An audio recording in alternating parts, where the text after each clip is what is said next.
Hoy en Diario 16 nos hemos acercado a la Federación Estatal de Lesbianas, Gays, Trans, Bisexuales, Intersexuales y más para hablar con su presidenta, Uge Sangil. Buenas tardes, Uge. Hola, buenas tardes.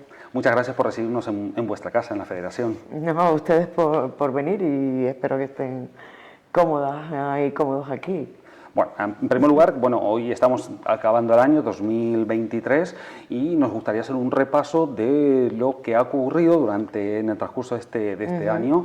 Empezamos el 2023 con una gran iniciativa para el colectivo, que fue la Ley Trans. ¿Qué supuso y qué supone para el colectivo la puesta en marcha de esta ley? Bueno, empezamos el año efectivamente con la aprobación de la ley LGTBI Trans, o Trans y LGTBI, porque es una ley que no solo aborda los derechos de las personas trans, sino también aborda los derechos de lesbianas, gays, bisexuales, intersexuales de nuestro país, ¿no? Y comenzar el año, terminarlo sabiendo que esa ley ya había pasado el primer paso en el Congreso, que estaba en el Senado y que posiblemente en marzo se aprobara, pues comenzar el año con la ilusión de 8 años de lucha por estos derechos era especial, ¿no? Yo creo que recuerdo ese momento y las sensaciones se revuelven, ¿no? Porque por un lado hemos conseguido la libre autodeterminación, hemos conseguido derechos también para las mujeres lesbianas, bisexuales y personas con capacidad de gestar. Hemos conseguido que se prohíban las terapias de aversión. Hemos conseguido muchas cosas que han costado mucho.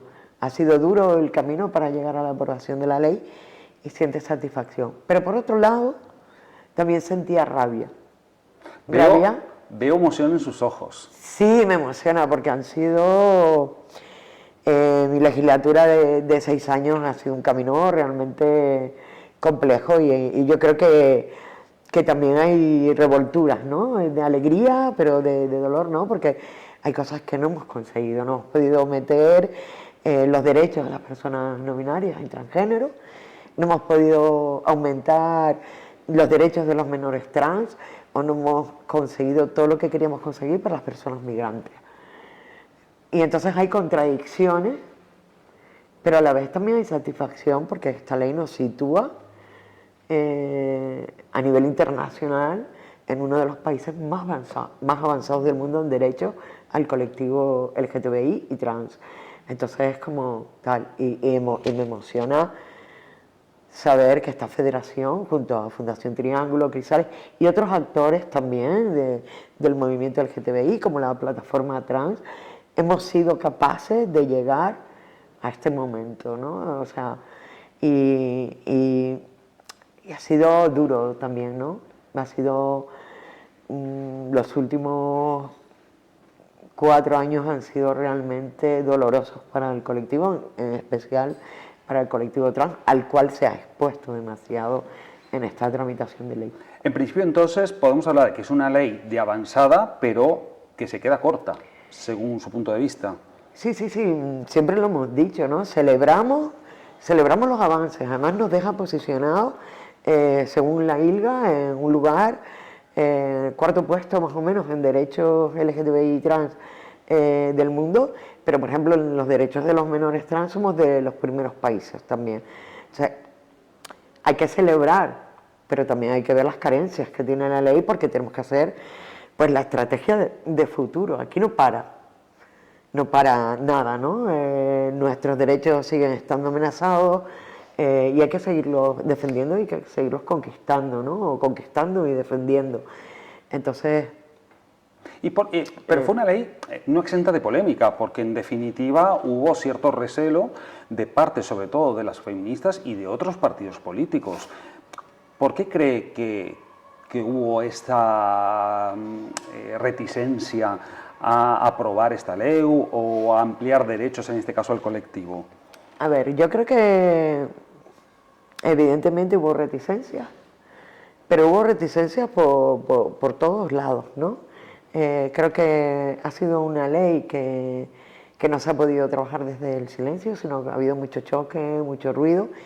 Ha habido, no el movimiento feminista, y esto sí que yo creo que hay que aclararlo, un sector de feministas, no del movimiento, un sector de feministas TERFas, como llamamos, un sector de mujeres del feminismo clásico que nos han sumado a la cuarta ola, que adoptan ideas que vienen de países como Reino Unido o Estados Unidos en contra de sobre todo de las mujeres trans, unas ideas bueno, que en España además nunca ha ocurrido, que una mujer trans le diga a una mujer, sí, quítate tú para ponerme yo, en ningún momento ni ha ocurrido, ni va a ocurrir, ni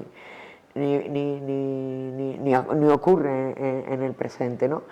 Y estas mujeres además tienen mucho poder, tienen un altavoz potente, vienen del Partido Socialista, que tampoco es obvio, lo hemos visto en toda esta carrera, o sea que tampoco lo vamos a ignorar, y se les ha dejado usar el altavoz y además se les ha dado cancha para que hagan ruido, porque puede haber otros intereses políticos que les interesaba este tema, ¿eh? ¿Y en qué es mejorable la ley? Bueno, yo creo que la ley es mejorable en muchos aspectos. Mira, yo recuerdo el primer borrador que se hizo de esta ley, que se hizo en la Federación, y era un borrador hecho por más de 20 juristas de todo el territorio español que se juntaron a petición de la propia Federación para elaborar el proyecto de ley. Y nosotros siempre hemos apostado por una única ley que abordara los derechos de todas, de las personas trans, lesbianas, gays, bisexuales e intersexuales. Y claro, de ese primer borrador, si eran 100 páginas, han quedado muchas menos, ¿no? En el camino, pues con todos los problemas que había. Pero bueno, como te decía, yo ampliaría derechos a las personas no binarias, a las personas migrantes y a los menores trans. Creo que han sido los tres grandes temas que se nos han quedado ahí atravesados y que no hemos podido avanzar, pero sobre todo por el ruido y porque ese ruido que ha habido en torno a la ley. Hoy me decía alguien, a veces hay que negociar las leyes en silencio y que se prueben con calma, sin hacer tanto ruido, porque es que eso nos ha quitado tanta energía que no hemos podido, ese ruido que se generaba, esa guerra, ese odio que se ha generado, sobre todo hacia las personas trans, no nos ha dejado hacer otro trabajo que era la pedagogía, hablar de la ley, explicar la ley, explicar quiénes somos las personas trans, con tranquilidad, desde la calma, ¿no? Y eso creo que ha impedido avanzar en más derechos, y porque la ley se tenía que aprobar en esta legislatura sí o sí, a pesar de que había gente que no quería, ¿eh? Claro, y esto fue en febrero en concreto, pero luego ya llegaron las elecciones autonómicas y municipales de mayo, con los resultados que son de público conocimiento. Muchas autonomías y muchos ayuntamientos pasaron a manos del Partido Popular y de Vox, que es de público conocimiento también, que niega los derechos a los miembros del colectivo. ¿Cuáles fueron las reacciones del colectivo ante la conformación de estos gobiernos municipales y autonómicos? Mira, nosotros... En concreto me refiero a la federación, ¿no? Sí, nosotros como federación, aunque no influimos en las comunidades autónomas porque las entidades son quienes tienen que trabajarlo, sí que preparamos una idea de campaña electoral. También sabíamos que las elecciones fueron en mayo y que sabíamos que en noviembre de ese mismo año pues tenía que haber elecciones generales, y tú ya ves, ¿no?, la estrategia, y ves al PP que va de la mano con Vox, sin ninguna vergüenza, sin ningún problema. Y ideamos una campaña que fuera el inicio de esa campaña electoral, y que continuara con el mensaje que llegaba al orgullo, y luego a las elecciones de posiblemente noviembre, ¿no?, que era cuando se cumplía la legislatura. Y ya empezamos a ver lo que ocurría, ¿no? Ideamos una campaña donde decíamos: no votes derecha. No votes derecha porque la derecha quiere quitarte estos elementos, quiere quitarte derechos realmente. Era un hashtag, al ¿no? colectivo, No votes sí, derecha. era un hashtag de no votes derecha. Y además lo hicimos con la intención de que continuara esa campaña hasta las elecciones generales de noviembre. ¿Qué ocurre? Que la izquierda se da un batacazo en las comunidades autónomas y mucho de lo que había ganado pues lo perdió. Yo puedo hablar de Canarias, que es mi comunidad autónoma de residencia, y donde teníamos un pacto de izquierdas, el pacto de las flores, pues, y sin nadie de la ultraderecha dentro del gobierno, ni del gobierno, ni del Parlamento canario, de repente desaparece parte de la izquierda y aparece Vox, con 4 diputados. Y dices, ¿qué ha pasado? ¿Por qué? ¿Cómo podemos comprar este discurso? ¿Cómo la ciudadanía compra este discurso? Pues bueno, habrá que hacer una reflexión, una interna a cada partido que haga la suya propia, y luego las entidades sociales, bueno, yo creo que el mensaje lo teníamos claro, que lo dijimos, pero bueno, la ciudadanía también es libre en el voto a la urna, pero es muy fácil, ¿no?, caer en la trampa de la fake, de la mentira repetida 1000 veces, y del desengaño, ¿no?, desde que creo que tiene la ciudadanía. Quizás creo que fue un voto de castigo muy duro. Lo peor no fue el voto de castigo, lo peor no fue perder parlamentos y ayuntamientos, lo peor ha sido los pactos de la vergüenza del PP con Vox a toda costa, aunque no ganaran las elecciones en algunos municipios o comunidades autónomas, como nos quieren engañar. Por eso también el posicionamiento de la Federación, si no mal recuerdo, durante los eventos, las actividades del Orgullo, del MADO, aquí en Madrid, usted leyó el pregón, formó parte del pregón del MADO 2023 con un discurso muy duro, porque aparte ya se habían convocado las elecciones generales, se habían anticipado a consecuencia del batacazo de la izquierda en las elecciones de mayo. El mensaje era claro en ese pregón, el que usted manifestó ante miles y miles de ciudadanos. El mensaje fue claro, vota con orgullo, vota por tus derechos, vota porque nadie te vuelva a encarcelar, porque nadie te vuelva a tirar a la calle, porque nadie te vuelva a fusilar. Y como te decía antes, nosotros habíamos ideado como una campaña que fuera a largo plazo hasta noviembre, pero claro, la sorpresa, el destino, no lo podemos leer y se convocan elecciones. Y en medio, el orgullo. El orgullo estatal, que es una de las herramientas más potentes que tiene el colectivo LGTBI+, y en el que salimos a la calle y nos escuchan.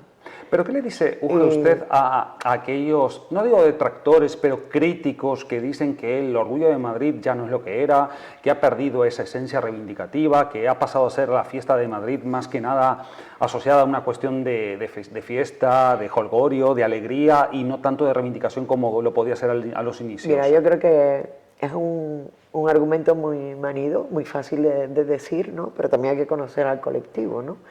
Y el colectivo LGTBI se caracteriza porque reivindica desde la alegría también, desde la diversión y desde la libertad bien entendida además. Y siempre hemos acompañado nuestra reivindicación con nuestra identidad y con nuestra forma de ser. Y nuestra forma de ser es el arco iris, la luz, los colores, ¿no? Yo creo que eso está metido en nuestro... Yo llevo 6 años siendo presidente de esta federación. Y solo hay que mirar la hemeroteca un poquito, solo, ¿no? Porque entiendo que además que esos comentarios vienen desde la superficialidad, sin interiorizar nada.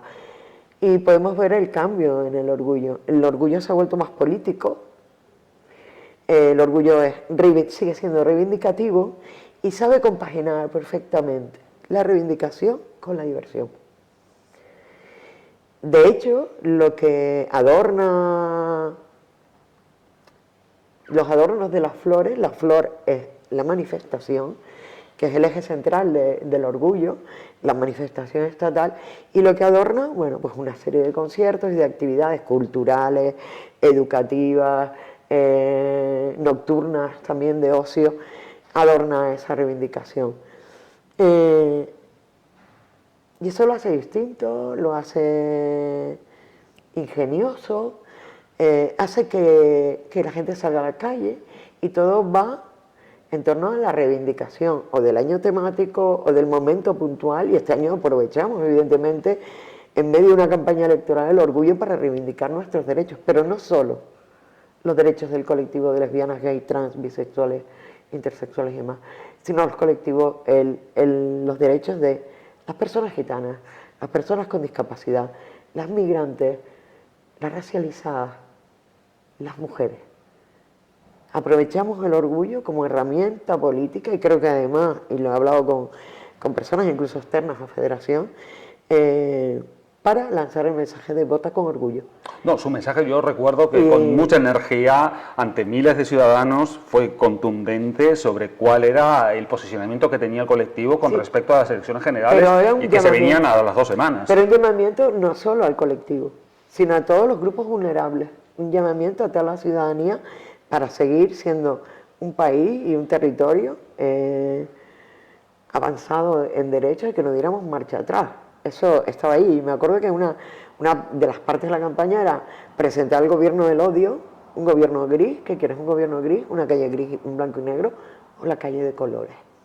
Sí, y también un gabinete alternativo. Sí, presentamos un gabinete alternativo, hicimos varias cosas que yo creo que además también influyó en el voto del colectivo y de otros grupos vulnerables a la hora de depositar esa papeleta en la urna, ¿no? Uge, pero tengo una duda porque esta campaña que se inició desde la Federación en semanas previas a las elecciones generales, primero a las autonómicas y luego a las generales, pone en evidencia también, faltan referentes dentro del colectivo. Volviendo al tema del colectivo, ¿faltan referentes? Bueno, depende de lo que entendamos por referente. Claro, bueno.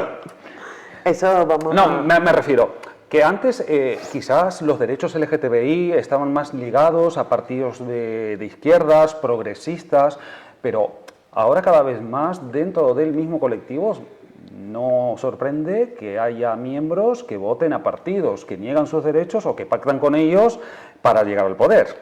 Bueno, yo creo que ocurre, pero bueno, como hay obreros que votan a la ultraderecha y siempre va, porque luego además a las personas LGTB no solo somos LGTBI más, somos también otras cosas y nos atraviesan otras cosas. Y estamos oyendo todos los días en medios de comunicación, en las redes sociales, fakes, mentiras, bulos, y que es difícil combatir, ¿no? Cuando una mentira se repite, pero bueno, es que también te atraviesa otras, tu entorno laboral, tu familia, no solo el hecho de ser LGTBI+. La situación económica también, de la que partimos. De la que se parte, entonces no es que los gays, lesbianas, bi, votemos a la derecha, es que aparte de eso somos otras cosas y tenemos ideologías propias, ¿no? El problema es cuando también hay un desencanto, ¿no? Yo creo que también hay desencanto y hay mucha agresión y hay mucho ruido, ¿no? Y no entendemos. Y bueno, al final vamos y hay partidos que te hacen una representación de algo que no es real, ¿no? Bueno, ha habido un proyecto de ley que se ha presentado hace tan solo 2 semanas, 2-3 semanas, por la presidenta regional, que por cierto ganó con mayoría absoluta aquí en la comunidad, para modificar la ley trans aprobada hace unos años como la ley LGTBI. ¿Qué opinión le merece esta iniciativa del Gobierno regional y del Partido Popular? Que, por cierto, ha sido el partido que en su momento recurrió la ley del matrimonio igualitario. Es curioso que cuando gobernaba con el pacto con Vox en la anterior legislatura, Vox intentó hacer lo mismo con la ley trans y LGTBI de 2016 de la Comunidad de Madrid. Y el PP no reaccionó, no lo hizo. Y es curioso como ahora Isabel Díaz Ayuso, el Partido Popular, que al final representa a este partido, llega y se carga la ley. Y hay que estudiar bien qué es lo que rompe, ¿no? Y abrazan la ley con sus competencias, que son educación y sanidad. Y todo eso se los quita a la ciudadanía de Madrid, ¿no? A la población de Madrid. Hay que ver qué se hace, porque es un hecho, ¿no? Un hecho esa, No, es que saldrá esa seguramente porque el tema, modificación, claro, el tema porque mayoría tiene absoluta. la mayoría absoluta. Entonces habrá que, la comunidad tiene que responder ante esto y la ciudadanía también. O sea, es que si nos tocan una, nos tocan a todas. Y vamos a ver qué podemos hacer ante este hecho. Y habrá que, bueno, tendremos que trabajar se tendrá que trabajar una estrategia a medio y largo plazo para recuperar derechos, que opinamos que, bueno, que es la primera vez que se va a hacer una desescalada en los derechos que se han avanzado y creo que es grave realmente. Bueno, de hecho, esto va un poco a contramarcha de lo que, porque ahora en tan solo unos días, el 22 de diciembre, es el primer aniversario de la aprobación de la ley estatal LGTBI+. Entonces, claro, ¿cómo hay alguna manera de recurrir esta medida? Bueno, creo que teniendo en cuenta que si no es incompatible con la ley estatal, a eso me refiero.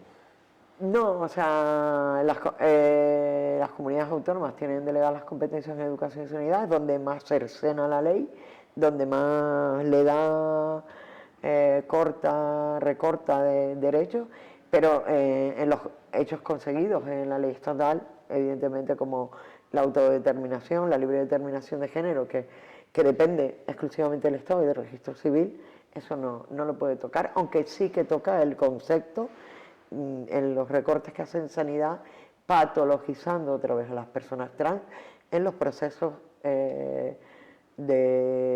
sanitarios que quieras tener, ¿no? ¿Y eso no choca con la ley trans aprobada hace menos de un año? No, sobre todo, o sea, chocan el concepto de la patologización de nuevo Claro. del colectivo trans, pero no en el derecho a la libre determinación, porque el registro civil, por suerte, no puede tocar. ¿Vale? Pero sí patologiza los procesos que tenemos que hacer las personas trans en los hospitales. Y ya una última pregunta es, porque el Gobierno de coalición acaba de echar a andar hace tan solo unas semanas. Estamos hablando ya de cara al 2024. ¿Cuáles son los desafíos?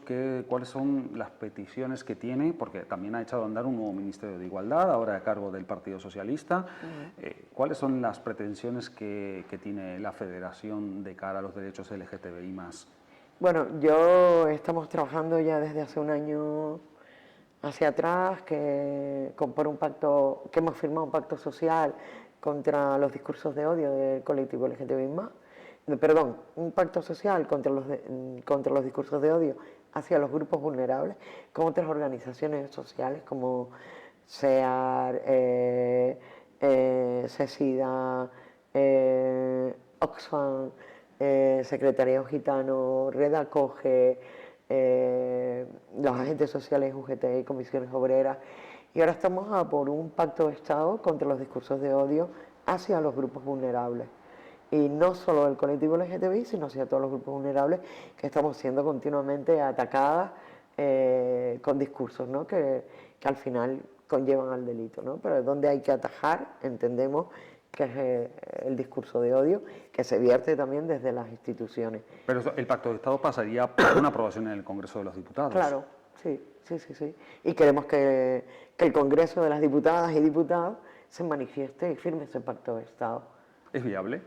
Sí, yo creo que sí, perfectamente, no creo que bueno... Me refiero, si es factible de cara a cómo está conformado el Parlamento actualmente. Sí, yo creo que la coalición de gobierno también responde a ese rechazo a la avanzadilla de la ultraderecha, ¿no?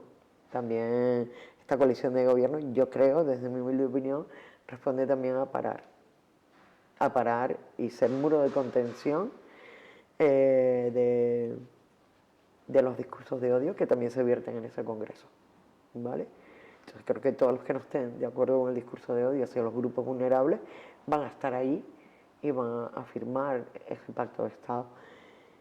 Pero también creo que se pondría a España como un referente internacional en esa contención y en ese muro, tanto europeo como a nivel internacional, porque no es en España donde ocurre esto y donde está el odio, sino también a nivel internacional. Podemos ver ejemplos como Rusia, o Estados Unidos, donde se derogan y se prohíben a la comunidad LGTBI y otros colectivos vulnerables derechos continuamente, ¿no? Y tenemos que ser un ejemplo de responsabilidad y de derechos sociales. Uge, de mi parte nada más, simplemente a mí me gusta acabar las entrevistas de una manera bastante sencilla, que es que usted mira a la cámara y en todo caso le habla a la sociedad civil, le habla a nuestros lectores, al colectivo, a los miembros del colectivo a los cuales usted representa. ¿Qué le gustaría decir en este caso? Bueno, pues yo creo que debemos seguir siendo esa España de las libertades, pero de las buenas libertades, la libertad que ha conseguido derechos para el colectivo LGTBI, pero también para las mujeres, también para el resto de colectivos. No bajemos la guardia y sigamos defendiendo los derechos conquistados. Pues de mi parte nada más. Muchas gracias, Uge, por habernos recibido en su casa, en la casa de Gracias a todos. ti. Muchas gracias.